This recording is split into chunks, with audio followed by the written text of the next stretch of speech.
I signed the document that gave away $400,000, and for the first time in 11 years, my sister looked at me like I was actually her sibling again, instead of the enemy she'd quietly decided I'd become. It had taken me 3 months to get to that signature. 3 months of attorney meetings, mediation sessions, difficult conversations with my own husband about whether what I was about to do made any sense at all. My mother had passed 8 months earlier, leaving behind an estate that, after decades of careful saving, totaled just over $800,000. Her will split it cleanly in half between my sister, Priya, and me, $400,000 each. Straightforward, uncontested, exactly what you'd expect from a mother who loved both her daughters and wanted to treat them fairly in the end. There was only one problem. 11 years earlier, when our father became seriously ill and our mother needed full-time care arranged around the clock, I walked away. Not permanently, not without explanation, but for the most difficult 2 years of caregiving, I had been on the other side of the country, building a career I wasn't willing to pause, while Priya had quietly absorbed almost the entire burden of caring for both of our parents through the hardest chapter of their lives. I had told myself for over a decade that my financial contributions during that time, and I did contribute financially, substantially, had been an equivalent trade for the time and physical care I hadn't been able to give. Standing in that attorney's office, watching my sister's exhausted, guarded expression as the will was read aloud, I finally understood that I had been wrong about that for 11 years. My name is Diane O'Coffer. I am 45 years old, I am an attorney myself, and it took my mother's death to make me finally see what should have been obvious to me the entire time. I want to be honest with you about the kind of person I was for most of my adult life, because I think honesty matters more in this story than making myself look better than I actually was. I am ambitious. I built a successful career as a corporate attorney through relentless focus, the kind of focus that, looking back, often came at the expense of the people closest to me. I have always been good at justifying decisions to myself with the kind of airtight logic that serves you well in a courtroom and serves you terribly in a family. When my father got sick 11 years ago, a slow, difficult decline involving multiple hospitalizations and eventually round-the-clock care needs, I was 3 years into building my own law firm. I told my mother and Priya with complete sincerity that I couldn't relocate or take an extended leave without risking everything I'd built. I told them I would contribute financially instead, generously, consistently, for as long as it took. I want to be clear, I did exactly that. Over those 2 years, I sent money regularly, covered significant medical expenses insurance didn't fully handle, paid for additional part-time caregiving support when Priya needed relief. What I did not do was show up. I visited 4 times in 2 years. I missed both of my father's final hospitalizations. I was on a work call during the actual moment he passed, and Priya had to leave me a voicemail rather than reach me directly because I had told my assistant not to interrupt an important negotiation that week. I told myself for 11 years that the money I'd provided had been an equivalent contribution. I told myself this with the same confident logic I used in every legal argument I'd ever made. I was wrong. It simply took my mother's death and the specific shape of what came after to finally make that impossible to keep believing. Priya is 2 years younger than me. We were close as children, in the specific way sisters often are, competitive in small things, fiercely loyal in larger ones, the kind of closeness that doesn't require constant articulation because it simply exists as a fact of how you grew up. She became a high school teacher, married young to a kind, steady man named Arjun, and built a life rooted firmly near our parents, in the same city where we'd grown up. I moved across the country for law school at 23 and never fully moved back, building my entire adult life and career a continent away from the family that raised me. For most of our adult lives, this difference in geography and ambition didn't create real conflict between us. Priya never resented my career. I never looked down on her choice to stay close to family. We were simply different people who had built different lives, and for a long time, that difference felt like nothing more than that. The fracture began when our father's illness started, 11 years ago. Priya, living 20 minutes from our parents, naturally became the primary point of contact for doctors, the person managing day-to-day logistics, the one present for every difficult appointment and every middle-of-the-night hospital call. She did this while also working full-time as a teacher and raising 2 young children of her own. I offered, repeatedly, to help financially. I want to be fair to my younger self here.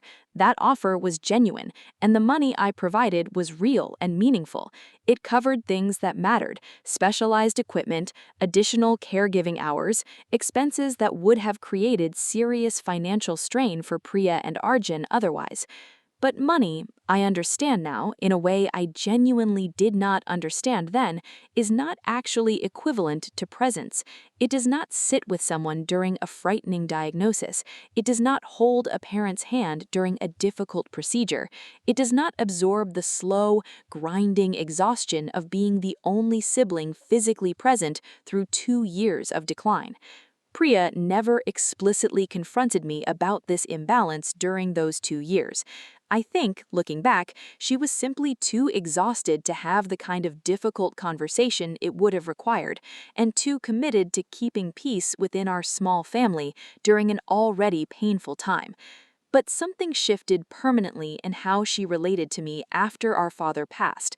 The warmth that had always characterized our relationship became noticeably more reserved. Phone calls grew shorter, less frequent, visits became more obligatory than genuinely wanted. I noticed the change, attributed it for years to simple grief and the natural distance that sometimes follows a parent's death, rather than recognizing it for what it actually was: a quiet, accumulated resentment that had never been given space to be spoken aloud. Our mother, in the 9 years following our father's death, lived independently for most of that time, with Priya remaining her primary support as her health gradually declined as well.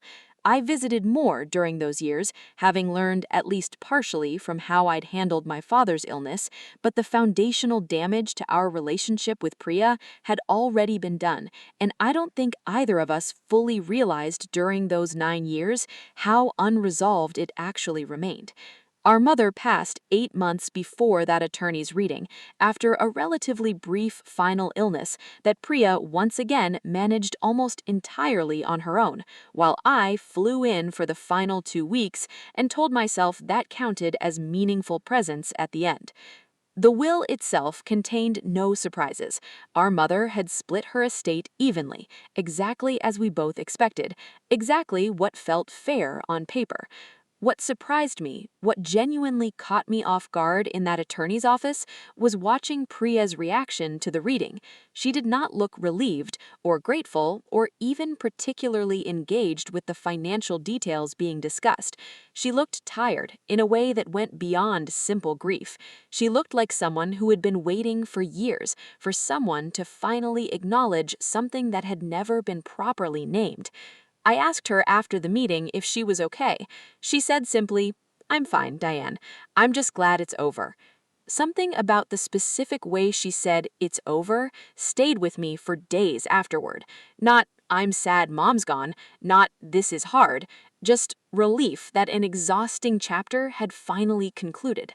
I called her about a week later and asked directly whether something had been bothering her about how things had gone over the years, not specifically about the inheritance, but about our relationship more broadly, about the 11 years since Dad's illness began. She was quiet for a long time. Then she said something I will never forget. She said, "Diane, I've spent 11 years being the daughter who showed up, while you got to be the daughter who sent money and still somehow gets treated like you did just as much. I'm not trying to make you feel terrible. I'm just tired of pretending an equal inheritance feels equal to me when none of the actual work was ever equal." I sat with that for a long time after we hung up. I did not respond defensively, though I noticed every instinct in me wanting to. I noticed the same airtight, lawyerly logic I'd used for 11 years rising up immediately, ready to explain, once again, why my financial contribution had mattered just as much as her physical presence. I did not say any of that out loud. For the first time in 11 years, I simply let her words sit, unchallenged, and asked myself honestly whether she was right. She was. I spent the following several weeks thinking through what I actually wanted to do with that realization, rather than acting on it impulsively in a way that might feel performative rather than genuine. I am, by training, someone who thinks carefully through legal and financial mechanisms, and I wanted whatever I did next to be something real and substantive, not simply a symbolic gesture that made me feel better without actually addressing the underlying imbalance Priya had named. I consulted with an estate attorney, not the same one who had handled my mother's will, deliberately because I wanted independent counsel rather than someone with any institutional memory of how the original distribution had been framed. I explained the full situation honestly, an equal inheritance following 11 years of deeply unequal caregiving responsibility, and my desire to voluntarily restructure my own portion of the inheritance to reflect that imbalance more honestly. The attorney explained the legal mechanisms available. I could execute what's called a disclaimer, redirecting some or all of my inherited share to Priya, structured properly to avoid unnecessary tax complications for either of us. Alternatively, I could simply gift a portion of my inheritance to her directly after receiving it, though this carried different tax implications worth considering carefully. After reviewing both options and consulting with my own husband, who supported the decision completely once I explained the full 11-year context he hadn't fully understood until that point, I decided on a structure that would direct the substantial majority of my inherited share to Priya, not the entire amount, since I wanted this to be a genuine, considered reallocation rather than an empty, all-or-nothing gesture that might read as overcorrection rather than honest acknowledgement. I decided on roughly $350,000 of my $400,000 share, leaving myself $50,000 as a meaningful but proportionally smaller acknowledgement of my own relationship with our mother, while directing the bulk of it toward genuinely recognizing 11 years of caregiving labor that had never been fairly compensated or even fully acknowledged. I did not tell Priya what I was planning until the legal structure was fully prepared. I wanted to present her with something concrete and real, not a vague promise that might create false hope before I'd actually confirmed I could follow through on it properly. I asked Priya to meet me, along with both of our spouses, at my attorney's office about 3 months after our mother's passing. I want to describe her expression when she walked in, because I think it tells you everything about how disconnected she'd become from any expectation of meaningful acknowledgement from me. She looked guarded, slightly wary, clearly bracing for some kind of difficult legal conversation rather than anything resembling good news. I told her, directly, before the attorney even began explaining the documents, "Priya, I've spent the past 3 months thinking about what you told me on the phone, and I want you to know you were completely right. I am restructuring my inheritance to reflect 11 years of caregiving that I let you carry almost entirely alone, while telling myself financial contribution was an equivalent trade. It wasn't. I'm sorry it took Mom's death and your honesty to make me finally see that clearly." I watched her face as the attorney walked through the documents, the disclaimer structure, the amount, the legal mechanism that would direct the funds to her cleanly and without unnecessary complication. She did not say anything for a long moment after the attorney finished. Then she said, quietly, "Diane, you don't have to do this. I wasn't trying to guilt you into anything when I said what I said." I told her I knew that. I told her this wasn't guilt-driven, but genuine recognition of something true that had taken me far too long to actually see. She cried then, in a way I hadn't seen her from since our father's funeral. Not sad tears, exactly, something closer to relief, the specific kind of relief that comes when a long unacknowledged truth finally gets spoken and validated by the person who needed to speak it. We signed the documents that afternoon. I want to be honest, it was not a dramatic, cinematic moment of instant reconciliation. It was quiet, a little awkward, both of us still adjusting to a version of our relationship that suddenly had room in it for honesty we hadn't allowed for over a decade. But when we left that office, she hugged me in the parking lot, the kind of full, unguarded hug we hadn't exchanged in years. And she said, "I missed you, the actual you, not the one who sends checks." It has been 2 years since that meeting, and I want to be honest about what has and hasn't changed, because I think it matters more than a perfectly tidy resolution would. Priya and I talk regularly now, not performatively, not out of residual guilt on my part, but genuinely, the way I imagine sisters are supposed to talk when the underlying relationship is actually healthy, rather than simply maintained out of obligation. I visit more often, not because I'm trying to make up for 11 years in some impossible compressed timeline, but because I finally understand, in a way I didn't before, that presence matters in ways money simply cannot replace.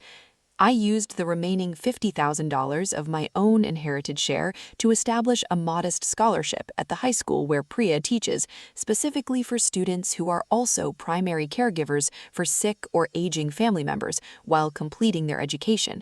Young people navigating the exact kind of impossible balance Priya managed for years, often without anyone fully acknowledging how much it cost her. I think often about the specific moment in that first attorney's office, watching Priya's exhausted relief rather than expected grief, and how close I came to simply moving forward with an equal inheritance that would have permanently cemented 11 years of unspoken resentment into something we never directly addressed. I am still, by nature, someone who thinks in careful, lawyerly logic, but I've learned, slowly, that some of the most important calculations in a family are never actually about the numbers themselves. They're about what those numbers are quietly standing for, and whether you're willing to look honestly at what they actually represent before it's too late to make it right. If Diane's story moved you, if you understand what it means to finally see clearly something you spent years convincing yourself wasn't true, hit the like button. For every sister who carried more than her share of caregiving, and for every sibling brave enough to finally acknowledge it. Before you go, I want to ask you something honest. Have you ever realized, maybe later than you should have, that you owed someone in your family an acknowledgement you'd been avoiding? Type yes in the comments if you've ever had to look honestly at an imbalance you'd been justifying away. And wherever you're listening from tonight, drop your city and the local time. I love knowing exactly how far this story reaches. If this is for someone you know, a sibling who carried more than their share of caregiving, or someone who's avoided an honest reckoning they know is overdue, share it with them. Sometimes the bravest thing you can do for your family is finally admit what you've known all along. I'll see you in the next story. The lounge is always open.